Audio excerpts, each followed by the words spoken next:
Hi friends, कितने सारे लोग हैं इंडिया में जो खुद का रेस्टोरेंट ओपन करना चाहते हैं। कोई फूड ट्रक तो कोई क्लाउड किचन तो कोई cafe.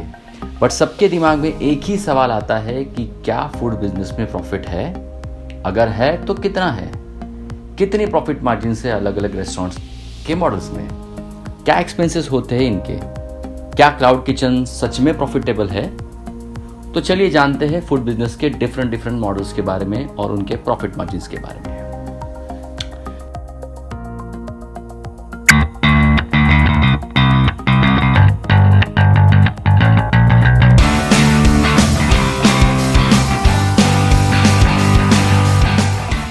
Fifth, fine dine restaurant, luxury restaurant. ये सबसे कॉस्टली हाई एंड रेस्टोरेंट्स होते हैं। इनका इंटीरियर ए ग्रेड होता है। सो फर्स्ट एक्सपेंसेस है इनका फूड कॉस्ट, जो फूड कॉस्ट सेल्स के 20 to 30% तक होता है। Food cost means food dish बनाने में जो खर्चा होता है, like raw material, fuel, gas, vestiges और कभी कभी तो स्टाफ का फूड भी इसमें जोड़ा जाता है। सेकेंड एक्सपेंसेस रेंट, जो सेल के 8 to 15% तक होता है। फाइन डाइन रेस्टोरेंट में ये थोड़ा ज़्यादा होता है क्योंकि fine dine restaurants high street या पॉश इलाकों में होते हैं जहाँ पे एरिया स्क्वायर फीट का रेट ज़्यादा होता है और इनका लगने वाला मिनिमम 2000 स्क्वायर फीट का एरिया होता है। थर्ड एक्सपेंसेस सैलरी, जो लगभग सेल के 8 to 25% तक होती है। फाइन डाइन में ये खर्चा थोड़ा ज़्यादा होता है क्योंकि वेल क्वालिफाइड स्टाफ होता है, वेल ट्रेन स्टाफ होता है। फोर्थ, इलेक्ट्रिसिटी एक्सपेंसेस, जो सेल के 1 to 8% तक होता है। Total chilled air conditioning, superb interior lights and big kitchen setup, in reasons की वजह से बिलिंग हायर साइड होती है। नेक्स्ट, अदर एक्सपेंसेस, जो सेल के 8 to 15% तक होते हैं, जिसमें breakages, taxes, housekeeping material and other expenses जोड़े जाते हैं। फाइन डाइन रेस्टोरेंट में पर पर्सन बिलिंग, या ये कहे कि सिंगल पर्सन के खाने का बिल 500 से 2000 तक का जाता है। एंड फाइनली प्रॉफिट, जो सेल के 0 to 25% तक होते हैं।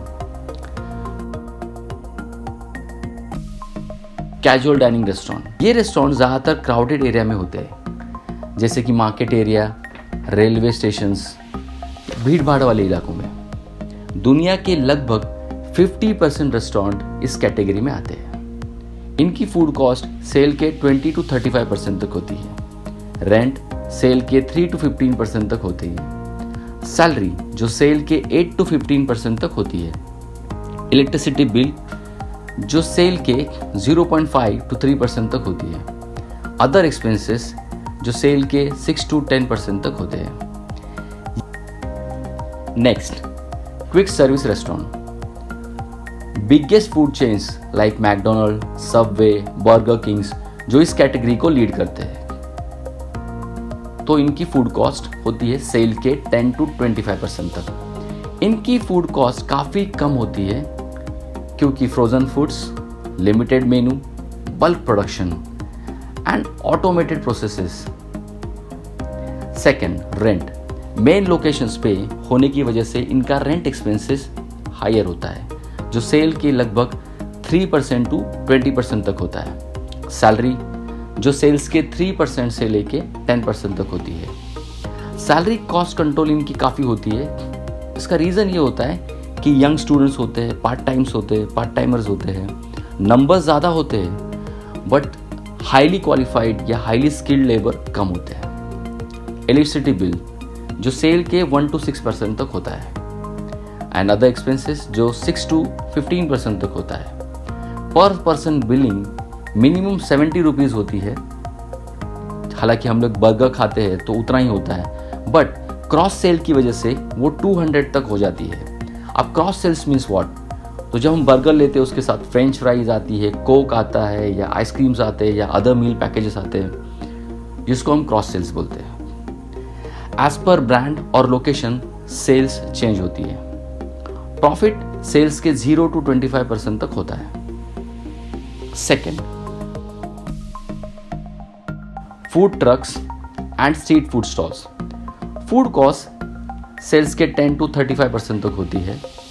इनकी प्राइसिंग चीप होने की वजह से कभी कभी फूड कॉस्ट जो है वो हायर साइड होती है। इन केस में रेंट नहीं होता है क्योंकि ये रोड्स पे ज़्यादातर होते हैं, तो गवर्नमेंट फीस या अदर चार्जेस बोलो जो होते हैं 0 to 3% तक। सैलरी सेल्स के 0 to 20% तक होती है। मोस्टली फूड ट्रक और स्ट्रीट फूड ओनर खुद ही कुक और सर्व करते हैं, सो ये एक्सपेंसेस वेरी करता है। इलेक्ट्रिसिटी बिल जो इस केस में डीजल या बैटरी का एक्सपेंसेस हम मानेंगे, जो 0 to 2% तक होता है। अदर एक्सपेंसेस जो सेल्स के 0 to 8% तक होते हैं। फूड कॉस्ट कॉन्सेप्ट और लोकेशन के हिसाब से पर पर्सन बिलिंग और सेल्स चेंज होता है, और प्रॉफिट सेल्स के 0 to 45% तक होता है। First, cloud kitchen. इसकी फूड कॉस्ट सेल्स के 20 to 40% तक होती है। रेंट सेल्स के 0 to 8% तक होता है। ज़्यादातर ये सेंट्रली लोकेटेड जगह पे होता है क्योंकि इनका मैक्सिमम एरिया कवर करना होता है इनको फूड डिलीवरी से, इसलिए ये सेंट्रल लोकेटेड होती है। हालांकि ये मेन स्ट्रीट्स पे नहीं होती है, तो इनका रेंटल का कॉस्ट थोड़ा कम होता है। सैलरी सेल्स के 8 to 25% तक होती है। इस कॉन्सेप्ट में सर्विस स्टाफ की सैलरी सेव हो जाती है। इलेक्ट्रिक एक्सपेंसेस 0 to 8% तक होते हैं, और अदर एक्सपेंसेस जो सेल के 0 to 9% तक होते हैं। एज पर वैरायटी ऑफ फूड सर्विंग इनका सेल्स चेंज होता है। लाइक अगर आप multi cuisine restaurant multi cuisine food serve कर रहे हो, सो आपका सेल्स ज़्यादा होने की चांसेस हैं। अगर आप एक ही कुजिन सर्व कर रहे हो तो आपका सेल्स थोड़ा बहुत कम हो सकता है। सो इसका प्रॉफिट है सेल्स के 0 to 35% तक होता है। फाइनली कुछ इंपॉर्टेंट बातें। सबको लगता है कि रेस्टोरेंट बिजनेस बहुत आसान है, बट इन रियलिटी ये सबसे टफेस्ट बिजनेस है और रिस्की बिजनेस भी है। इस बिजनेस को शुरू करने के लिए आपको इस बिजनेस को बहुत अच्छे से स्टडी करना चाहिए, एक्सपर्ट की गाइडेंस लेनी चाहिए और एक डिटेल बिजनेस प्लान बनाना चाहिए। Second point, avoid over estimation of sales and under estimation of capital as well as revenue expenses. Well manage business ही प्रॉफिट कर पाते हैं। एक प्रॉफिटेबल रेस्टोरेंट बिजनेस सेट करने को वक्त लगता है।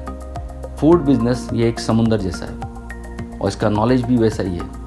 इस वीडियो में मैंने आपको जनरल और बेसिक बातें बताई है। उम्मीद करता हूँ कि आपको इसमें से कुछ नॉलेज मिला होगा। अगर आपको सच में मिला है तो लाइक कीजिए, शेयर कीजिए और हमारे इस चैनल को सब्सक्राइब कीजिए। Thank you.